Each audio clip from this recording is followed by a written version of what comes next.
তোমাদের zero our YouTube চ্যানেলে স্বাগত। আজকে আমরা একটু অন্য ধরনের সাংবাদিকতা নিয়ে আলোচনা করব। দেখো, সাংবাদিকতায় নৈতিকতা নিয়ে আমরা আলোচনা করেছি, সাংবাদিকের দায়িত্ব নিয়ে আমরা কথা বলেছি, রিপোর্টারের কি গুণ, অবশ্যই ইতিবাচক গুণ থাকা উচিত, সেগুলো নিয়ে আমরা কথা বলেছি। কিন্তু তোমাদের চারপাশের অভিজ্ঞতাই তোমাদের বলে সমাজে যেমন ভালো আছে তেমন খারাপও আছে, তেমন সাংবাদিকতাও মধ্যেও যে কোনো নেতিবাচক প্রবণতা নেই তা তো নয়। সেটা নিয়ে একটা আলোচনা আজকে করি। এক ধরনের সাংবাদিকতা আছে, তাকে বলা হয় চেকবুক জার্নালিজম, চেকবুক সাংবাদিকতা। কাকে বলে চেকবুক সাংবাদিকতা? মাঠে ময়দানে গিয়ে যারা খবর জোগাড় করেন, আমরা তো তাদের রিপোর্টার বলি। রিপোর্টার যখন তার কোনো সংবাদ সূত্রের কাছ থেকে বা কোনো সূত্রের কাছ থেকে, রিপোর্টার যার কাছ থেকেই সংবাদের তথ্য পান তাকেই বলা হয় তার নিউজ সোর্স, তার সংবাদের সূত্র। এবং আমি এটাও বলেছি যে যারা রিপোর্টারের কাজ করেন তাদের একটি অন্যতম দায়িত্ব হলো কাজ করতে করতে নিজস্ব কিছু সূত্র তৈরি করা, যারা তাকে কিছু গোপন খবর দেবেন, অন্যরা পাবে না এমন খবর দেবেন যেখান থেকে সে এক্সক্লুসিভ বা স্কুপ সংবাদ উপস্থাপন করতে পারবে। তো এই যে সাংবাদিক বা রিপোর্টার যখন এরকম কোনো সংবাদ সূত্রের কাছ থেকে বা সূত্রের কাছ থেকে অর্থের বিনিময়ে সংবাদের তথ্য সংগ্রহ করেন এবং তার ভিত্তিতে সংবাদ উপস্থাপন করেন, তখন সেই সাংবাদিকতাকে বলা হয় চেকবুক সাংবাদিকতা। আবার বলি কথাটা, একজন রিপোর্টার বা একজন সাংবাদিক যখন তার কোনো সূত্রের কাছ থেকে বা কোনো সূত্রের কাছ থেকে যখন অর্থের বিনিময়ে সংবাদের তথ্য সংগ্রহ করেন এবং তার ভিত্তিতে সংবাদ উপস্থাপন করেন, তখন সেই সাংবাদিকতাকে বলা হয় চেকবুক সাংবাদিকতা। প্রশ্নটা হচ্ছে চেকবুক সাংবাদিকতা কেন নাম হলো? অর্থ দেন সাংবাদিক তার সূত্রকে, মানে সংবাদ সূত্রকে। তার মানে চেক দিয়ে কি হয়? চেক দিয়ে হয় হচ্ছে অর্থের লেনদেন। আমরা ব্যাংকে গিয়ে চেক লিখে জমা দিই, তার বিনিময়ে টাকা তুলি। আমরা অনেক সময় কাউকে চেকে লিখে দিই টাকার পরিমাণ, সে তার অ্যাকাউন্টে সেটা জমা দিয়ে, অ্যাকাউন্ট পেই চেক বলে সেগুলোকে, বা তিনি সেই চেক তার নিজের অ্যাকাউন্টে জমা দিয়ে টাকা তুলে নেন। মানে চেক দিয়ে অর্থের লেনদেন হয়। এই চেক পরপর অনেকগুলো একসাথে গেঁথে যারা ব্যাংকের গ্রাহক বা কাস্টমার তাদেরকে দেওয়া হয়, যারা চেক ফেসিলিটি নিতে চান তাদের। ওই বস্তুটাকে বলা হয় চেকবুক। তার মানে চেকবুক কথাটার সঙ্গেই একটা অর্থের লেনদেনের যোগাযোগ আছে। যেহেতু এই সাংবাদিকতায় সাংবাদিক অর্থের লেনদেনের ভিত্তিতে সংবাদের তথ্য জোগাড় করেন এবং যেহেতু ওই চেকের মাধ্যমে অর্থের লেনদেন হয়, তাই এই সাংবাদিকতার নাম দেওয়া হয়েছে চেকবুক সাংবাদিকতা। প্রশ্নটা হলো যে এটা তো কাকে বলে চেকবুক সাংবাদিকতা আর কেন চেকবুক সাংবাদিকতা নাম হলো, সেটা আমরা বুঝে গেলাম। প্রশ্নটা হলো এটা সঠিক, কাজটা কি নৈতিক? সাধারণভাবে বলা হয় এটা নৈতিক কাজ না সাংবাদিকতা। অর্থাৎ সাংবাদিক তিনি কাউকে অর্থ দিয়ে সংবাদের তথ্য জোগাড় করবেন, বের করে আনবেন, এটা তো আসলে অনেকটাই ঘুষ দেওয়ার মতো। এই কাজটা নৈতিকভাবে সমর্থনযোগ্য নয়। যারা চেকবুক সাংবাদিকতার পক্ষে তাদের আবার একটা পাল্টা যুক্তি আছে। পাল্টা যুক্তিটা কি? পাল্টা যুক্তি হচ্ছে যে সাংবাদিক অর্থ দিয়ে ঘুষের ভঙ্গিতে দিলেও কোনো সূত্রের কাছ থেকে যে তথ্য জোগাড় করছেন তা দিয়ে তো তিনি সংবাদ দিচ্ছেন, সংবাদ প্রতিবেদন তৈরি করছেন এবং সেই সংবাদ প্রতিবেদন তিনি উপস্থাপন করছেন জনগণের সামনে।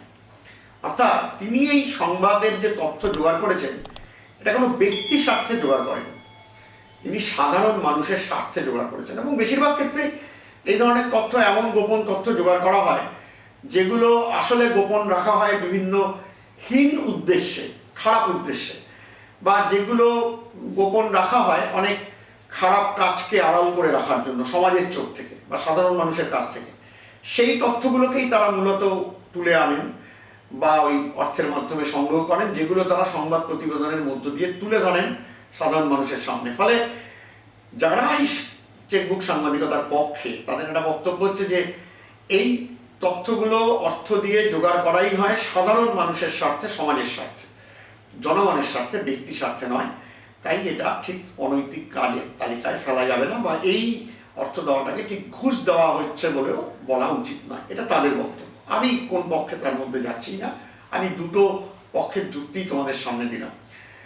এই যারা চেকবুক সাংবাদিকতার পক্ষে আছেন, মানে যারা বলেন যে এটা জনগণের স্বার্থে জোগাড় করা হয়, তারা অনেক সময় এটাও বলেন, বা তাদের পক্ষ থেকে এরকম মতামত প্রকাশ করা হয়েছে যে সংবাদ সংস্থা, নিউজ এজেন্সি, যাদের কাছ থেকে বিভিন্ন সংবাদ মাধ্যম খবর পায়, নানা দেশ বিদেশের নানা খবর পায়, যেমন আমাদের দেশে PTI, UNI, press trust of India বা ইউনাইটেড নিউজ অফ ইন্ডিয়া, কিংবা এপি, অ্যাসোসিয়েটেড প্রেস আমেরিকা, কিংবা এএফপি, এজেন্সি ফ্রান্সে প্রেসে ফ্রান্সে, কিংবা রয়টার্স, বেসিক্যালি লন্ডনের, মানে ব্রিটিশ সংবাদ সংস্থা, ডিপিএ, ডয়েচল্যান্ড প্রেস এজেন্সি, জার্মানির,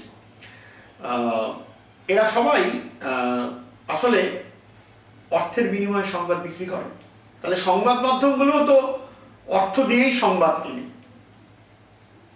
তাহলে সাংবাদিক যদি অর্থ দিয়ে সংবাদের তথ্য জোগাড় করেন, তাহলে অসুবিধা কোথায়? অসুবিধা আছে, দুটোর মধ্যে একটা পার্থক্য আছে। পার্থক্যটা কি?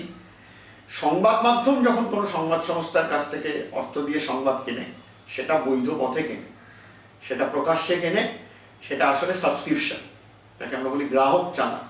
অর্থাৎ প্রতি মাসে একটা অর্থের বিনিময়ে এই চুক্তি উভয় পক্ষের মধ্যে সম্পাদিত হয় যে আমি পিটিআইকে মাসে এত টাকা করে দেবো, পিটিআই রেট অনুযায়ী পিটিআই তার ভিত্তিতে আমাকে খবর, ফিচার এগুলো সরবরাহ করবে বা ছবিও সরবরাহ করবে। এটা সরাসরি একটা বৈধ পথে লেনদেন, এবং এটা একটা আইনিভাবে স্বীকৃত এই লেনদেনটা, যে এবং প্রকাশ্যে, এমন নয় যে আমি না জানিয়ে গোপনে পিটিআইকে অর্থ দিয়ে খবর জোগাড় করছি। অনেকটা বাজারে গিয়ে যেমন আমি সরাসরি বিক্রেতাকে অর্থ দিয়ে আনাজ কিনি, মাছ মাংস কিনি, দোকানে গিয়ে জামা কাপড় কিনি, মিষ্টি কিনি, অন্যান্য জিনিসপত্র কিনি, এটা প্রকাশ্যে করি এই লেনদেন। এখানেও তেমন প্রকাশ্যে লেনদেন হয়, আইনিভাবে স্বীকৃত এই লেনদেন। অথচ চেকবুক সাংবাদিকতায় এই অর্থটাই দেওয়া হয় গোপনে, প্রকাশ্যে না, এবং এটা আইনি পথে স্বীকৃতও নয়। ফলে সংবাদ সংস্থার কাছ থেকে অর্থ দিয়ে সংবাদ কেনা আর সাংবাদিকের কোনো সংবাদ সূত্রের কাছ থেকে অর্থ দিয়ে সংবাদের তথ্য জোগাড় করা এক নয়, দুটোকে এক সারিতে ফেলা যায় না। এটা হলো চেকবুক সাংবাদিকতা নিয়ে আমার বলার ছিল। এরপরে যেটা, এইরকমই আরেকটি অনৈতিক সাংবাদিকতাকে বলা হয় এটিএম সাংবাদিকতা, আরেকটাকে বলা হয় এনভেলপ সাংবাদিকতা। কেউ কেউ বলেন ব্রাউন এনভেলপ সাংবাদিকতা। আমি আগে ব্রাউন এনভেলপ সাংবাদিকতাটা বলি, যদিও এটা মানে উল্লেখটা আমি পরে করলাম। আগে তো বললাম সাংবাদিক যদি অর্থ দিয়ে সংবাদের তথ্য সংগ্রহ করেন বা সংবাদ সংগ্রহ করেন, কিন্তু উল্টোটা, অর্থাৎ কেউ যদি সাংবাদিককে বা কোনো সংবাদ মাধ্যমকে অর্থ দেয় কোনো পক্ষের হয়ে খবর প্রকাশের জন্য বা কারোর বিরুদ্ধে খবর প্রকাশ করার জন্য বা কারো খবর প্রকাশ না করার জন্য, মানে এক ধরনের পক্ষপাতিত্ব দেখাতে হবে। হয় কারোর পক্ষে খবর বেশি করে প্রকাশ করার জন্য বা কারোর পক্ষে খবরকে বড় করে প্রকাশ করার জন্য বা তুলে ধরার জন্য, অথবা কারোর বিরুদ্ধে সংবাদ প্রচার করার জন্য, অথবা কারোর খবর না প্রচার করার জন্য। তখন হয় কি, এই যে অর্থটা দেওয়া হলো, আগে এই অর্থটা, তখন এই টার্মিনোলজিটা চালু ছিল, তখন ওই ব্রাউন রঙের খাম পাওয়া যায়, ওই খামে ভরে একেবারে নগদ অর্থ কোনো সাংবাদিকের কাছে বা কোনো একটা সংবাদ মাধ্যমের কোনো একজন শীর্ষ পদাধিকারীর কাছে পাঠিয়ে দেওয়া হতো। এটা যে হয়নি তা নয়, হয়েছে। এই যে খামে ভরে সাংবাদিককে অর্থ দেওয়া হলো, আর তার বিনিময়ে সাংবাদিক যেটা করলেন সেটা হচ্ছে যে তিনি হয় কাউকে টেনে লিখলেন, মানে সেই ব্যক্তি বা সংগঠনের পক্ষে বাড়িয়ে খবর করলেন বা তাকে নিয়ে ফলাও করে খবর করলেন, অথবা কাউকে নিয়ে ফলাও করে খবর করার মতো আছে কিন্তু সেই খবরকে তিনি একটু খাটো করে উপস্থাপন করলেন, লঘু করে দেখালেন, ছোট করে খবর করলেন, অথবা সেই খবর দিলেনই না, খবরটাকে আড়াল করলেন, অথবা কারোর বিরুদ্ধে খবর প্রচার করলেন, মানে খানিকটা জোর করে কোনো একটা সামান্য ঘটনাকে অনেক বড় করে দেখিয়ে যাতে তার বিরুদ্ধে একটা মনোভাব তৈরি হয় মানুষের মধ্যে। তখন সেই কারণে যেহেতু খামে ভরে অর্থ দেওয়া হতো, তার বিনিময়ে সাংবাদিকতা এই প্রকাশ করত, তাই এই সাংবাদিকতার নাম হয়েছিল প্রথমে ব্রাউন এনভেলপ জার্নালিজম, তারপরে হয়েছিল শুধুই এনভেলপ জার্নালিজম। মানে এনভেলপ মানে যদি খাম হয় তাহলে তুমি এটাকে খাম সাংবাদিকতা বাংলায় বলতে পারো, তার থেকে এনভেলপ সাংবাদিকতা বা এনভেলপ জার্নালিজম শুনতে আর একটু মধুর লাগে, যদিও কাজটা মধুর না, হয় প্রচুর হয়। যেমন ধরো আমি বলতে পারি যে কোনো একজন রাজনৈতিক নেতা নির্বাচনের সময় মানে তিনি হয়তো কোনো সাংবাদিককে অর্থ দিয়ে বললেন যে এই শোন, কালকে আমার একটা মিছিল আছে, মিছিলটা বড় করে দেখাবি, বড় করে ছবি দিবি, একটা ভালো করে কপি করে দিবি। মিছিল হয়তো বড় হয়নি, হ্যাঁ, কিন্তু এমনভাবে রিপোর্ট করা হলো যেন মিছিল বিরাট বড় হয়েছে।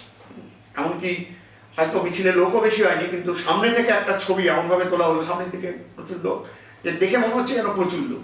ঠিক আছে, এই যে সংবাদ উনি ওনার থেকে অর্থ নিয়ে তার বিনিময় করে দিলেন, এটা হচ্ছে নগদে অর্থ নিলেন বলে এনভেলপ সাংবাদিকতা। এটা অনেক সময় সংবাদ মাধ্যমের ক্ষেত্রেও হয়েছে, যে কোনো সংবাদ মাধ্যমকেই হয়তো কোনো রাজনৈতিক দল বা অন্য কোনো সংগঠন সেভাবে ব্যবহার করার চেষ্টা করেছে, সেই অর্থ পৌঁছে দিয়েছে, হয়েছে বলেই তো এই টার্মিনোলজিগুলোর উদ্ভব হয়েছে না। অর্থ পৌঁছে দিয়েছে যে অমুক পলিটিক্যাল ফোর্সকে টেনে কপি করতে হবে, মানে অমুক পলিটিক্যাল ফোর্সকে একটু বেশি হাইলাইট করে কপি করতে হবে, অমুক পলিটিক্যাল ফোর্সকে একটু পিছনে রেখে কপি করতে হবে, তাদেরকে বেশি হাইলাইট করা যাবে না, বা অমুক পলিটিক্যাল ফোর্সের খবর মোটেই দেওয়া যাবে না। এই যে বিষয়গুলো, এটা রাজনীতিকে ঘিরে বেশি হয়েছে, বেশি হয়। আরেকটা ক্ষেত্রে হয়, সেটা হচ্ছে শিল্প ক্ষেত্রে হয়, ব্যবসায়িক ক্ষেত্রে হয়। মানে এই শিল্পপতিদের মধ্যে বা শিল্প গোষ্ঠীগুলোর মধ্যে যে সংঘাত আছে, ব্যবসায়ীদের মধ্যে যে সংঘাত আছে, তাদের ওই বাণিজ্যিক কাজকর্ম বা উৎপাদনের কেনাবেচা নিয়ে, সেই ক্ষেত্রেও এটা অনেক সময় হয় যে এ শিল্প গোষ্ঠী সে হয়তো অর্থ দিয়ে কোনো সংবাদ মাধ্যমকে হাত করেছে যে তাদের খবর সে বেশি বেশি করে করবে, আবার কিংবা সে হয়তো বলেছে যে তার পাল্টা প্রতিদ্বন্দ্বী হচ্ছে টি বলে একটা শিল্প গোষ্ঠী, সেই শিল্প গোষ্ঠীর খবরকে সে ফলাও করে প্রচার করবে না, অথবা সে করবেই না প্রচার। এইটা হলো এক ধরনের অনৈতিক সাংবাদিকতা, ওই চেকবুক সাংবাদিকতার মতোই। পার্থক্য একটাই, ওখানে সাংবাদিক কাউকে অর্থ দিতেন চেকবুক সাংবাদিকতায় খবর জোগাড়ের জন্য, এখানে সাংবাদিককে কেউ অর্থ দেয় নগদে ওই কোনো এক পক্ষের হয়ে খবর করার জন্য। তুমি যদি কারোর বিরোধিতা করো, সেটা হতো যার বিরোধিতা করছো যার বিরোধিতা করছো সেই যে ব্যক্তি বা প্রতিষ্ঠান বা সংগঠন বা রাজনৈতিক দল যাই বলো, তার বিরুদ্ধে যে আছে তার হয়ে কথা বলছো, তাই না? তুমি বীর বিরুদ্ধে কথা বলছো মানে তুমি বীর প্রতিদ্বন্দ্বী এর হয়ে কথা বলছো, একে সুবিধা পাইয়ে দিচ্ছ। সুতরাং এটাও এক ধরনের অনৈতিক সাংবাদিকতা, কারণ তুমি এখানে পক্ষপাতিত্ব করছো সাংবাদিকতায়। সাংবাদিকতার একটি নীতিগত শর্ত হচ্ছে যে সাংবাদিকতা হবে নিরপেক্ষ, পক্ষপাতহীন। যদিও আজকের সাংবাদিকতায় সেটা খুবই কম দেখা যায়। একেবারে মানে তুমি যদি পশ্চিমী দুনিয়ার সাংবাদিকতা থেকে আমাদের এই প্রাচ্যের সাংবাদিকতায় আসো, সব জায়গাতেই সাংবাদিকতায় পক্ষপাতিত্ব এখন প্রবল, নিরপেক্ষতা খুব কম। সেটা খবর পড়লে বোঝা যায়, খবর শুনলে বোঝা যায়, খবর দেখলে বোঝা যায়, একটু ভালো করে বোঝার চেষ্টা করলে সেটা সম্পর্কে একটা ধারণা হয়। পরবর্তী সময়ে এই পদ্ধতিটার একটা বদল ঘটল। বদলটা কি? বদলটা হচ্ছে যে তোমার সাংবাদিককে আর নগদে অর্থ দেওয়া হচ্ছে না। এই কোনো পক্ষের হয়ে বা কারোর বিপক্ষে খবর করার জন্য সাংবাদিককে সরাসরি তার ব্যাংক অ্যাকাউন্টে অর্থ পাঠিয়ে দেওয়া হচ্ছে।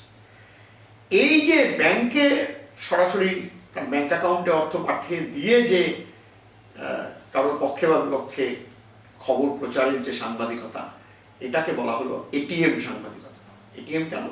ওই যে বললাম, এটিএম মানে হচ্ছে যে অটোমেটিক টেলিং মেশিন। তোমরা জানো সবাই, এটিএমের সঙ্গে তোমরা সবাই পরিচিত। এটিএমে গিয়ে আমরা কি করি? আমরা এটিএমে গিয়ে আমাদের ডেবিট কার্ড দিয়ে টাকা তুলি, টাকা লেনদেন করি। এখন তো এটিএমগুলোতে তোমার টাকা ডিপোজিট করারও জায়গা রয়েছে। মানে আসলে আমি সরাসরি নগদে অর্থের লেনদেন করলাম না, আমি একটা কার্ড দিয়ে লেনদেন করলাম, তাই তো? দোকানে গিয়ে কেনাকাটা করছো, তুমি কার্ডে পেমেন্ট করছো, তুমি ক্যাশে পেমেন্ট করছো না। তুমি কার্ড দিলে দোকানদার মেশিনে কার্ড পাঞ্চ করে তোমার কাছ থেকে টাকা কেটে নিল, তোমার অ্যাকাউন্ট থেকে টাকা নিয়ে নিল। এই যে এবং সেটা এটিএম কার্ড, আমরা চলতি কথায় বলি, আসলে ডেবিট কার্ড কিন্তু বলি এটিএম কার্ড, যেহেতু এটিএমে ব্যবহৃত হয়। এই যে নগদ অর্থের লেনদেন হচ্ছে না, সরাসরি ব্যাংকে লেনদেন হচ্ছে, ব্যাংক অ্যাকাউন্টে লেনদেন হচ্ছে, এই জন্য এই সাংবাদিকতার নাম হলো এটিএম সাংবাদিকতা। আসলে এনভেলপ জার্নালিজম বা এটিএম জার্নালিজম, এনভেলপ সাংবাদিকতা এবং এটিএম সাংবাদিকতা এক, মানে দুটোর মধ্যে কোনো পার্থক্য নেই, বলতে পারো একই মুদ্রা এপিটার ওপিট। একটায় সাংবাদিককে নগদ অর্থ দেওয়া হয় কোনো পক্ষে বা কারোর বিপক্ষে সংবাদ প্রচারের জন্য বা সংবাদ মাধ্যমকে, আর একটা সাংবাদিক বা সংবাদ মাধ্যমকে কারোর পক্ষে বা বিপক্ষে সংবাদ প্রচারের জন্য সরাসরি ব্যাংকে অর্থ পাঠিয়ে দেওয়া হয় তার ব্যাংক অ্যাকাউন্টে। সুতরাং দুটোই এক, দুটোর মধ্যে কোনো পার্থক্য নেই। এর সঙ্গেই যে কথাটা চলে আসে সেটাকে আমরা বলি পেইড নিউজ। পেইড নিউজ কি? পেইড নিউজ মানে ঠিক এইটাই, যখন একটা সংবাদ মাধ্যম সাংবাদিক খবর তৈরি করে দিচ্ছে, সেটা তো সংবাদ মাধ্যমে প্রচার করছে। সংবাদ মাধ্যম যখন কারোর কাছ থেকে অর্থ নিয়ে তার হয়ে সংবাদ প্রচার করে, তখন সেই সংবাদকে বলা হয় পেইড নিউজ। পে করেছে সে, এই খবরটা প্রচারের জন্য সে পে করেছে। অমুকের একটা জনসভা হবে, সেই জনসভাটা খবর এবং ছবি খবরের কাগজে আমাকে ফলাও করে ছাপাতে হবে। সেই জনসভাটার ওই ব্যক্তির ভাষণ আমাকে আমার চ্যানেলে সরাসরি শুধু দেখালেই চলবে না, ভাষণটা হয়ে যাওয়ার পরেও সারাদিন ধরে টিভিতে, পারলে তার পরের দিনও আরও একদিন দুদিন ধরে মাঝে মধ্যেই ওই জনসভা ক্লিপিংস আমাকে রিটেলিকাস্ট করতে হবে, যে বাড়তি প্রচার। আবার একই সঙ্গে এই যার হয়ে এই প্রচারটা করছি, ধরে নাও ক বলে একটা দল, সে হয়তো আমাকে অর্থ দিয়ে বলেছে যে গ দলের খবর বেশি প্রচার করা যাবে না বা চ দলের খবর বেশি প্রচার করা যাবে না। আমি চ দলের মিটিংও খুব ভালো হচ্ছে, মিছিলও খুব ভালো হচ্ছে, আমি প্রচার করছি না খবর। আমি দেখালো অল্প সময় দেখাচ্ছি, ওই রিটেলিকাস্ট ভিডিও ক্লিপিংসগুলো মাঝে মধ্যেই অন্য খবরেও বলছি না, একেবারেই বলছি না। আমি কখনো কখনো তাদের রাজনৈতিক কর্মসূচির খবর এড়িয়ে যাচ্ছি, সেটাও হতে পারে। এটা তখন এই খবরটা হচ্ছে পেইড নিউজ, কারণ আমাকে এই খবরটা এইভাবে করার জন্য পে করা হয়েছে। এটাও কিন্তু ওই শিল্পক্ষেত্রে এবং ব্যবসায়িক মহলে প্রচুর হয়। বড় বড় শিল্প গোষ্ঠী যারা, বড় বড় ব্যবসায়িক গোষ্ঠী যারা, যাদের মধ্যে প্রবল বাজার দখলের প্রতিদ্বন্দ্বিতা আছে, এখন তো মার্কেট ইকোনমি, বাজার অর্থনীতি প্রবলভাবে আমাদের চারপাশে একেবারে ঘিরে ধরেছে আমাদেরকে চারপাশ থেকে। এই বাজার অর্থনীতির মূল কথাই হলো যে কে তার উৎপাদনের জন্য কত বাজার দখল করতে পারবে, মানে কার কত বেশি ক্রেতা থাকবে, যত বেশি ক্রেতা তত বেশি বিক্রি, তত বেশি মুনাফা। সুতরাং বাজার দখল, এই বাজার দখলের প্রতিযোগিতাটা কিন্তু খুব সবসময় স্বচ্ছভাবে হয় না। বাজার দখলের জন্য নানা রকম ফন্দি ফিকির, নানা রকম কূটকৌশলও নেওয়া হয়, এবং সেই কূটকৌশলের একটি অংশ হচ্ছে পেইড নিউজ। অর্থাৎ একটি কোম্পানি হয়তো তার প্রতিদ্বন্দ্বী কোম্পানির নামে কোনো একটা নেতিবাচক সংবাদ প্রচারের জন্য একটা সংবাদ মাধ্যমকে অর্থ দিল, এই একটা সংবাদ মাধ্যমকে হয়তো তার খবর বেশি করে প্রচার করার জন্য, তার কোম্পানি নিউজ, তার ব্যবসার নিউজ, সেগুলো বেশি করে প্রচার করার জন্য অর্থ দিল। সেই অর্থটা আবার সরাসরি দেওয়া হয় তাও সবসময় না, সেটা হচ্ছে আরও একটা পদ্ধতি আছে, সেটা হচ্ছে প্রচুর বিজ্ঞাপন দেওয়া। একটা কোম্পানি, ধরো পি নামে একটা কোম্পানি, সে হয়তো প্রচুর অর্থ দেয় বিভিন্ন সংবাদ মাধ্যমকে, বিজ্ঞাপন দেয়। এই বিজ্ঞাপন দেয় মানেই আসলে বিজ্ঞাপন তার বিনা পয়সায় হয় না, মানে সে বিজ্ঞাপন দিচ্ছে মানে সে আসলে ওই সংবাদ মাধ্যমকে প্রচুর অর্থ দিয়ে পুষ্ট করছে। আসলে সে কিনছে, সংবাদ মাধ্যমকে সে হাতে রাখছে, কিনে নিচ্ছে। এবং সংবাদ মাধ্যমও ওই কোম্পানির ফরে প্রচুর সংবাদ প্রচার করছে। তা সেই কোম্পানির নানা রকম ইনিশিয়েটিভ নিয়ে খবর হচ্ছে, সেই কোম্পানির ছোটোখাটো বিভিন্ন প্রোগ্রাম হয়, আমরা জনসংযোগে নিয়ে পড়বো, কর্পোরেট সোশ্যাল রেসপন্সিবিলিটি বলে, মানে এই বড় বড় শিল্প গোষ্ঠী, ব্যবসায়িক গোষ্ঠীগুলোকে সামাজিক দায়বদ্ধতায় কিছু ভূমিকা পালন করতে হয়, সমাজের জন্য কিছু কাজ করতে হয়, সেগুলোকে ফলো করে প্রচার করছে। কোম্পানির হয়তো কোনো একটা কোয়ার্টার, মানে ত্রৈমাসিকে কোনো 3 মাসে, ধরো এপ্রিল মে জুন, এটা একটা 3 মাস, মানে ত্রৈমাসিক কোয়ার্টার বলে, এরকম করে বছরে 4টে কোয়ার্টার হয়। কোনো ত্রৈমাসিকে তার মুনাফা বেড়েছে বা ব্যবসা বেড়েছে, সেটাকে বড় করে প্রচার করছি। একটা কোথাও শোরুম তৈরি হয়েছে, তাকে বড় করে প্রচার করছি। ওই যেহেতু আমাকে বিজ্ঞাপন দেয় প্রচুর, ওইটাও ওই বিজ্ঞাপন নিচ্ছি। এটা রাজনৈতিক দলগুলোও করে না তা নয়, এই অভিযোগ ভারতেও উঠেছে। এবং শিল্পপতি ব্যবসায়ীদের মধ্যেও বা বিভিন্ন শিল্প গোষ্ঠী, ব্যবসায়িক গোষ্ঠীর মধ্যেও এই প্রবণতা দেখা যায় যে তাদের খবর, তাদের ছবি, এগুলো বেশি বেশি করে ফলো করে প্রচার করা হচ্ছে। কেন করা হচ্ছে?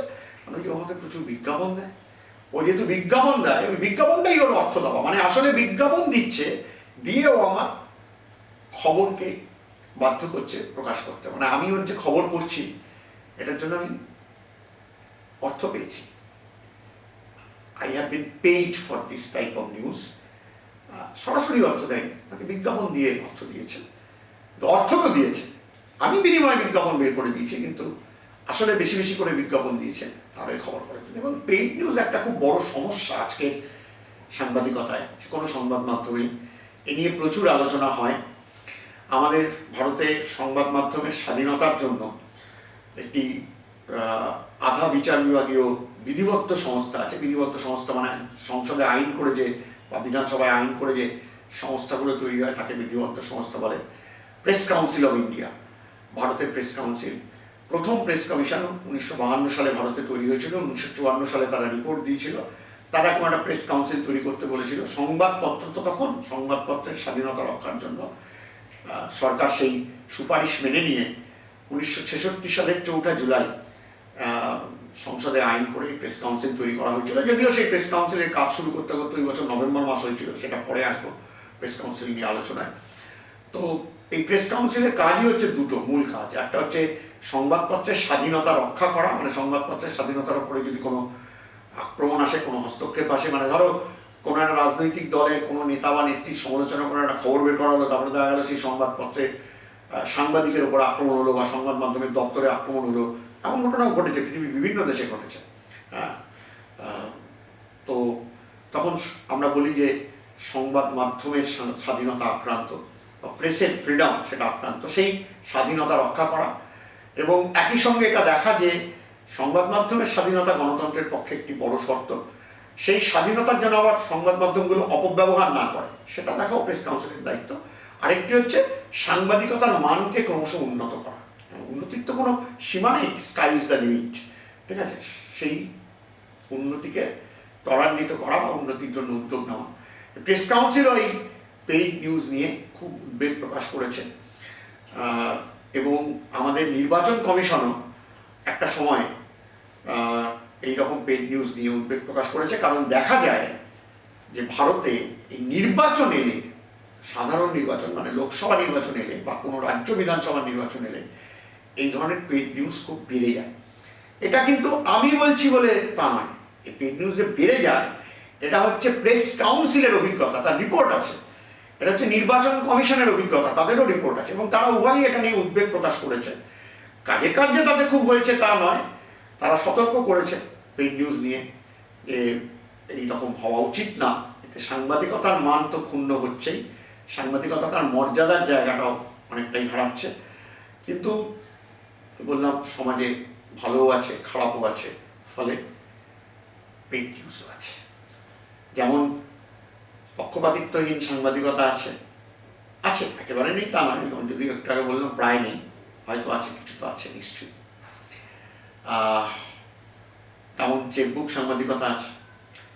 সেটা তো তবু নয়, ধরো যে সাংবাদিক যে যুক্তিটা বললাম যে জনগণের স্বার্থেই গোপন তথ্য জোগাড় করে নিয়ে এসে তিনি আসলে হয়তো কোনো দুর্নীতি ফাঁস করে দিচ্ছেন, কোনো কেলেঙ্কারি ফাঁস করে দিচ্ছেন, কোনো খারাপ কাজ ফাঁস করে দিচ্ছেন। কিন্তু এই যে সংবাদ সূত্রের কাছ থেকে বা কারোর কাছ থেকে অর্থ নিয়ে সাংবাদিক বা সংবাদ মাধ্যম সংবাদ উপস্থাপন করছেন, তাকে আমি বললাম এনভেলপ জার্নালিজম এবং অথবা এটিএম জার্নালিজম, সেইটা যে করছেন এটা বোধহয় সাংবাদিকতার ক্ষেত্রে একটা সত্যি বড় ক্ষতি। সেই সূত্রে পেইড নিউজ সেটাও আমাদের সমাজে অবশ্যই একটা বড় ক্ষতি করছে। আজ এটুকুই, আবার দেখা হবে, ভালো থেকো।